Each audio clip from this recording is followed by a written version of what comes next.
안녕하세요. 문상희 목사입니다. 오늘은 악의 존재가 하나님이 없다는 것을 증명하는가에 대해서 한번 이야기를 해볼까 합니다.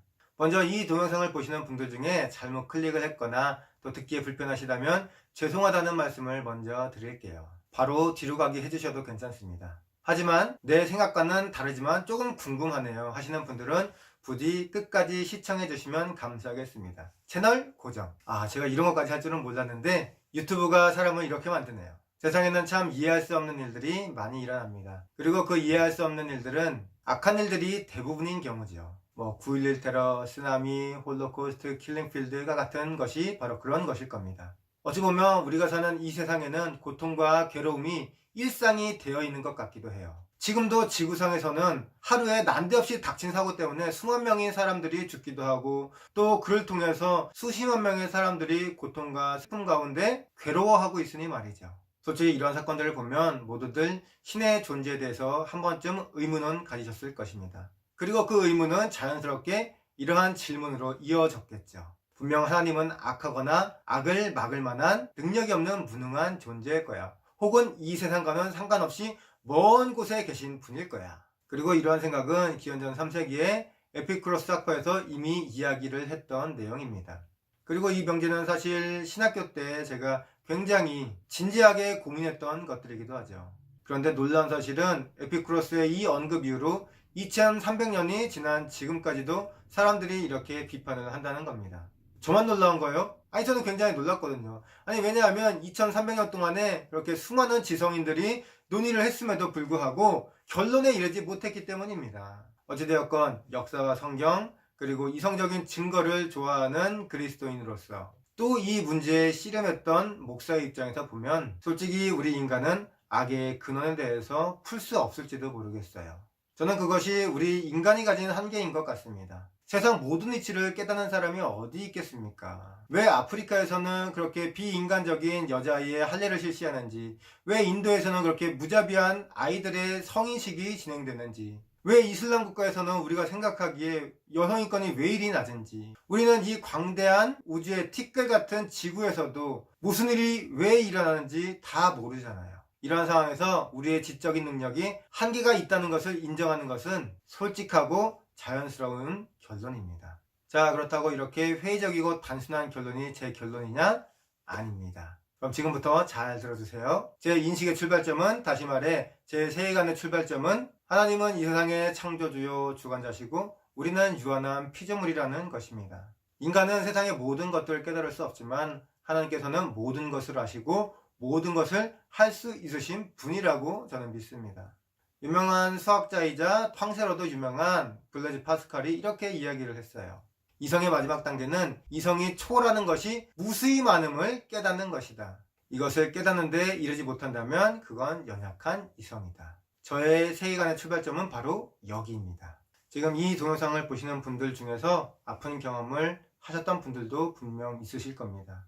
그리고 그 고통 가운데에서 신은 나를 버렸어, 신은 나를 돌보지 않았어 라고 생각하며 분노하시고 많은 눈물을 흘리셨던 분도 계실 수 있습니다. 사실 이러한 분들에게 제가 무슨 말씀을 드린다고 위로가 되겠습니까? 다만 저는 저의 세계관과 신앙관을 기초로 말씀드리고 싶은 것은 하나님께서는 그 고통 가운데에서 분명히 우리에게 무언가 말씀하신다는 것입니다.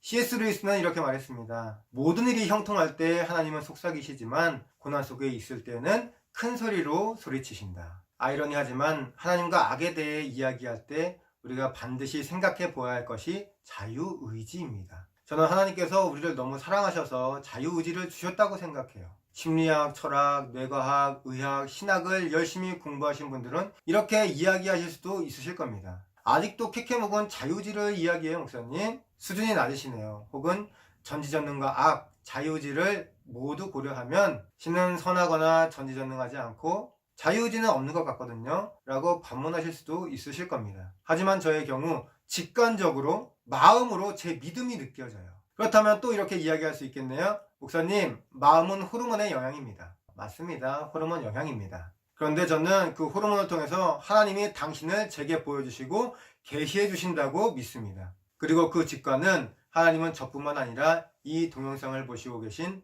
모든 분들을 사랑하신다는 것입니다.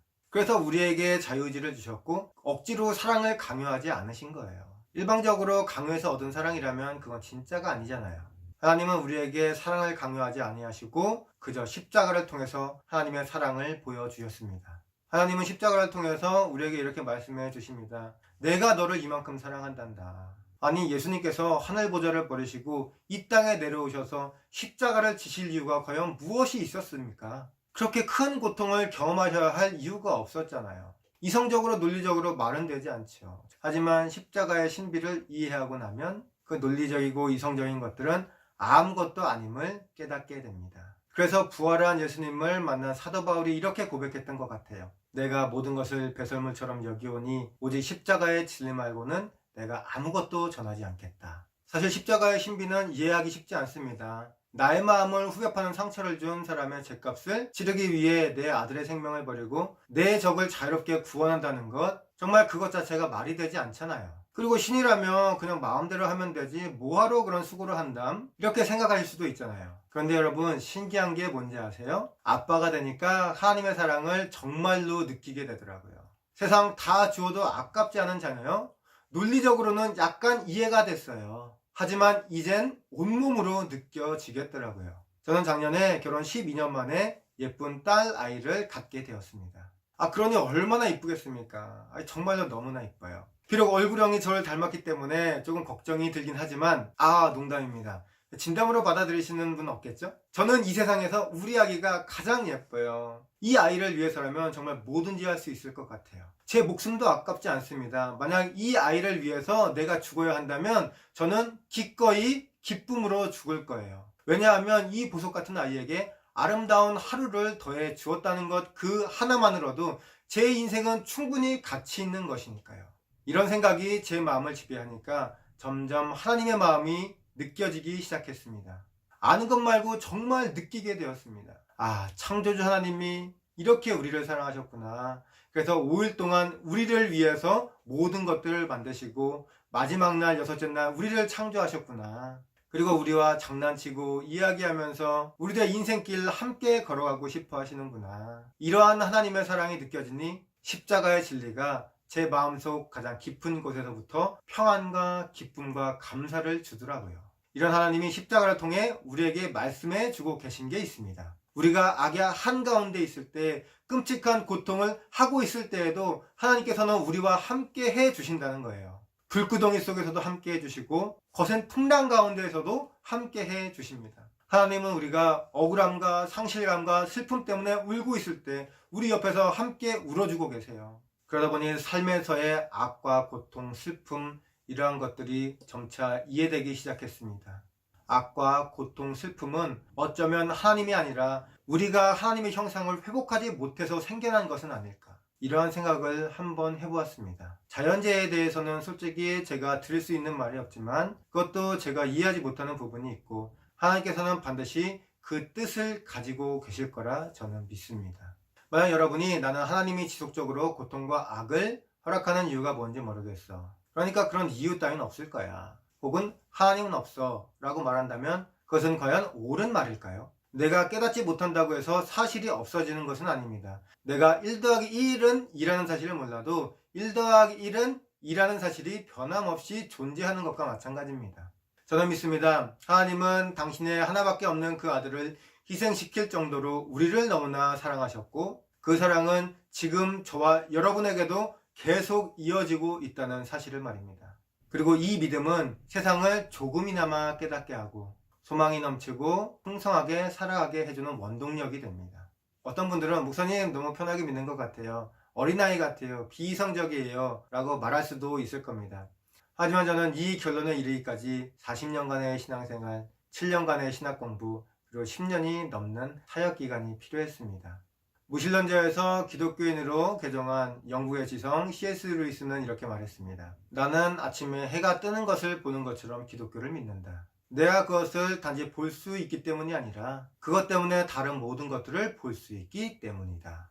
세상에 깨달을 수 없는 모든 것들은 하나님을 보게 될 때 깨달을 수 있게 됩니다. 여러분, 악이 왜 존재하냐고요? 미래지향적인 사람이라면 악 혹은 나쁜 경험을 하게 될 때 why, 왜 대신에 how, 어떻게 이렇게를 먼저 생각할 겁니다. 왜 세상 사람들 다 잘 사는데 나에게만 일이 일어나는 거야? 혹은 세상에 왜 이런 나쁜 일들로 넘쳐나는 거지?가 아니라 어떻게 이 나쁜 경험을 이겨낼 수 있을까? 어떻게 이 나쁜 일이 가득한 세상에서 더불어 살아가며 살아갈 수 있을까? 라고 생각하는 것이 더욱 바람직한 자세입니다. 그리고 how, 어떻게 해서 신은 없다. 저의 경우 하나님은 없다는 말이 되지 않습니다. 무신론의 전제는 적자생존, 약육강식일 텐데 강한 사람이 약한 사람을 착취하는 것을 자연스럽다고 생각하는 분 아무도 안 계시잖아요. 자본가가 노동자를 착취하거나 고위직 관리자의 갑질을 좋게 보는 사람 아무도 없잖아요. 우리는 이처럼 약육강식의 가치관을 갖고 살아가는 사람들을 무자비한 사람, 비인간적인 사람, 이기적인 사람이라고 부릅니다. 자, 이제 짧은 결론입니다. 첫째, 악의 존재, 다시 말해 악한 일이 일어나는 것은 하나님이 없다는 뜻은 아닙니다. 왜냐하면 하나님께서는 십자가를 통해서 내가 너를 이만큼 사랑한단다 라는 것을 직접 보여주셨기 때문입니다. 둘째, 창세기에서 요한계시록까지 성경은 끊임없이 우리에게 말씀해주고 있습니다. 하나님은 우리가 악의 고통 가운데 있을 때 함께 울어주신다.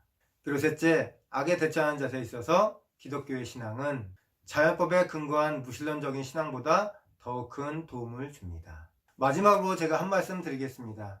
제가 드리고 싶은 말씀인데 18세기 성공의 신부 존 뉴턴은 이렇게 말했습니다. 무엇보다 은혜의 보좌로 꾸준히 나아가십시오. 끊임없이 주님께 가려고 했어도 아무 유익을 얻지 못하는 정도라면 그분께 멀어진 상태에선 그야말로 아무것도 얻을 수 없을 겁니다. 저는 진리를 탐구하는 지성적인 비기독교인들이라면 이 주제에 관해서도 다시 한번 진지하게 고민해 볼 거라고 생각합니다. 저는 이 영상을 통해서 단 한 분만이라도 하나님의 존재 혹은 기독교에 대해 관심을 갖게 된다면 그것으로도 만족하고 또 너무 기쁠 것 같습니다.